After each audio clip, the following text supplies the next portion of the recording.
Halo rekan-rekan semuanya, kembali lagi bersama saya. Kali ini saya akan mencoba melanjutkan pembahasan terkhusus terkait mengenai Pi Network lagi ya. Dan di sini saya akan membuka informasi daripada Pi Monbet, yang mana di sini dalam Twitter sudah diikuti oleh 12.000 pengikut. Dan Pi Monbet merupakan salah satu yang memberikan informasi demi informasi seputar perkembangan daripada Pi Network ya. Dan di sini informasi yang pertama langsung saja kita bahas ya. Sifat Bitcoin berubah dari poin ke poin hash, ke kuasai cryptocurrency.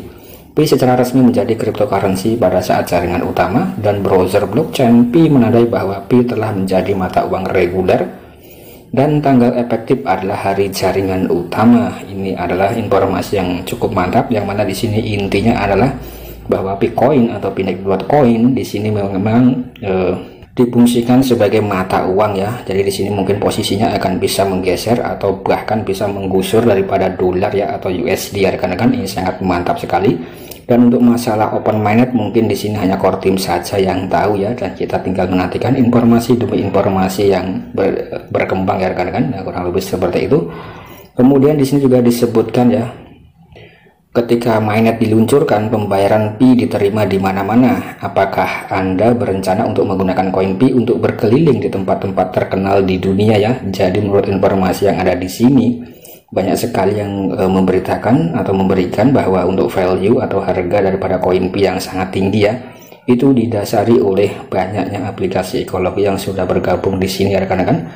Dan jumlahnya itu lebih dari 3.500 yang sudah terdaftar di dalam hackathon ya. Dan untuk aplikasi yang sebanyak itu, sebesar itu, nah itu bisa dipastikan akan mendongkrak nilai atau harga daripada koin Pi ya, sebagai koin utility atau koin untuk membayar di dalam utilitas ya, dalam ekosistemnya ya rekan-rekan. Maka dari itu memang informasi demi informasi terkait dengan Pi Network sampai saat ini masih trending topik dan sedang viral ya rekan-rekan, dan kita tinggal menantikan saja untuk fase open mainnetnya.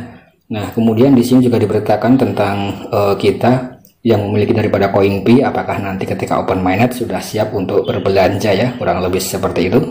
Kemudian di sini juga disebutkan ya, 10 tahun yang lalu siapa yang bisa mengatakan bahwa masa depan Bitcoin akan muncul secara drastis. Tapi masing-masing BTC lebih dari 20.000 US dollar hari ini. Demikian pula dengan inisiatif dan tujuan ya, koin Pi akan bernilai sesuatu di masa yang akan datang. Gratis dan sederhana ya, dan jangan dilewatkan.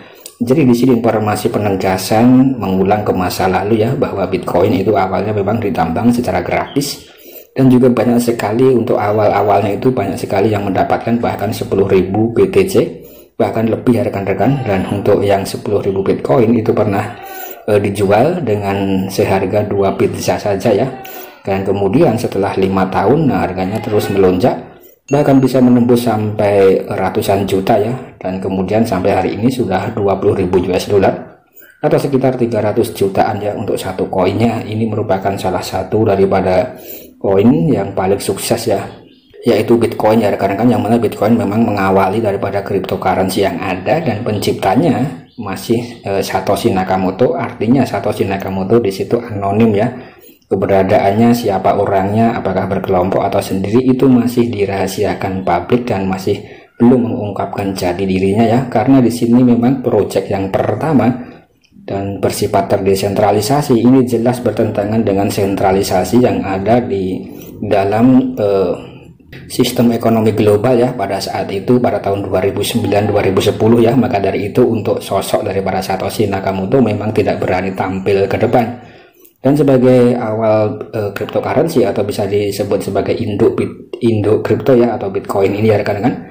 Nah, di sini nilainya sangat tinggi sekali. Kemudian persamaan dengan Pi Network adalah Pi Network merupakan yang pertama dalam merevolusi industri kripto ya, dan juga yang pertama cryptocurrency yang berfungsi sebagai alat pembayaran ya. Jadi mungkin di sini proyeknya juga hampir mirip dengan Bitcoin atau BTC, yang mana dalam white paper Pi memang untuk core team terinspirasi dengan Bitcoin ya rekan-rekan. Jadi di sini Bitcoin akan bisa bernilai sangat tinggi ya, meskipun di sini kita sedang menantikan fase menuju open mainnet. Kemudian di sini pasti dibutuhkan semacam effort dan juga semacam waktu yang tidak sebentar ya. Maka dari itu kita harus sabar menunggu. Dan untuk rekan-rekan yang tidak ingin menunggu ya, rekan-rekan bisa berpartisipasi dalam mainnet tertutup di sini ya, yaitu bisa melakukan semacam barter dan lain-lain ya. Nah, karena di sini fungsinya adalah seperti itu ke depannya. Kemudian di sini juga disebutkan melalui Paymonbet ya, baik cryptocurrency Libra dan Pi Network Facebook diluncurkan pada tahun 2019. Tetapi pendekatan terpusat Libra dan masalah peraturan menyebabkan kematiannya, sedangkan pendekatan desentralisasi jaringan Pi telah terbukti lebih berhasil dan terus berkembang ya.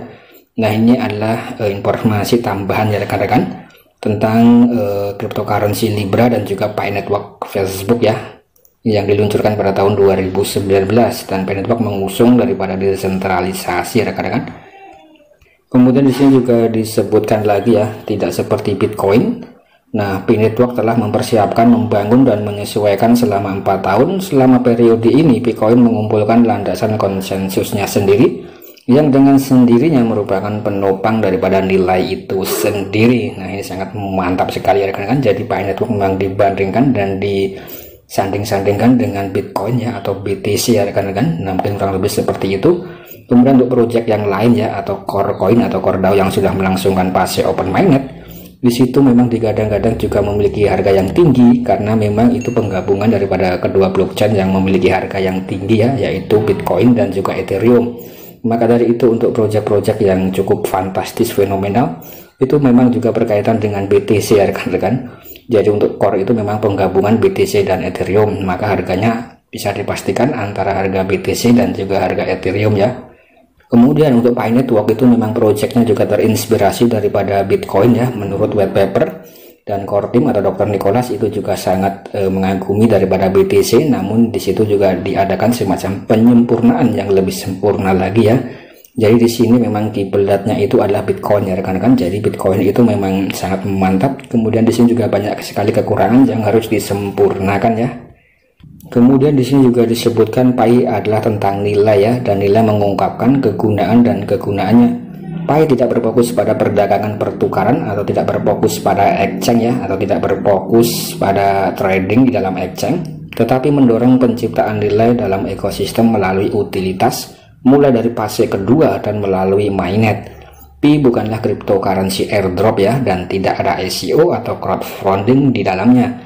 Jadi di sini informasi demi informasi memang bersifat penegasan ya. Nah, saya rasa di sini untuk pemula maupun yang sudah lama ya rekan-rekan. Nah, untuk project daripada Pi Network memang harus diulas secara lebih rinci sesuai dengan apa yang diinginkan oleh core team dan sesuai dengan projectnya ya, sesuai dengan progress dan white papernya. Kemudian di sini kalau kita telah atau kita pelajari jauh lebih dalam tentang Pi Network, project Pi Network ya, mungkin di sini memang agak sedikit lama, tapi memang kalau kita lihat ke dalam di sini memang tidak jauh-jauh berbeda dengan project Bitcoin ya. Karena di sini memang arahnya ya memang seperti itu, tapi di sini ada sedikit perubahan yang digeser ya. Jadi fokusnya itu bukan listing, melainkan yang pertama adalah membangun utilitas ya rekan-rekan di dalam ekosistemnya. Kemudian digunakan sebagai mata uang digital secara global ya. Nah, kemudian di sini untuk Pi Network di sini tidak melakukan semacam ICO ya, dan di sini bukan cryptocurrency airdrop ya rekan-rekan, mungkin kurang lebih seperti itu ya. Nah, ini adalah cara kita untuk memahami informasi demi informasi yang sudah berkembang terkait dengan project Pi Network ini ya. Dan saya rasa di sini kita tinggal menunggu daripada fase berikutnya ya, yaitu fase open mainnet rekan-rekan. Dan saya rasa rekan-rekan harus selalu klik tombol petirnya ya. Oke rekan-rekan, saya rasa sekian dulu konten dari saya. Semoga ini bisa memberikan informasi yang positif ya. Jika rekan-rekan suka, silahkan klik tombol like-nya. Dan jika rekan-rekan baru menemukan channel ini, jangan lupa klik tombol subscribe-nya ya, dan tinggalkan komentar di dalam kolom komentar. Sekian dan terima kasih.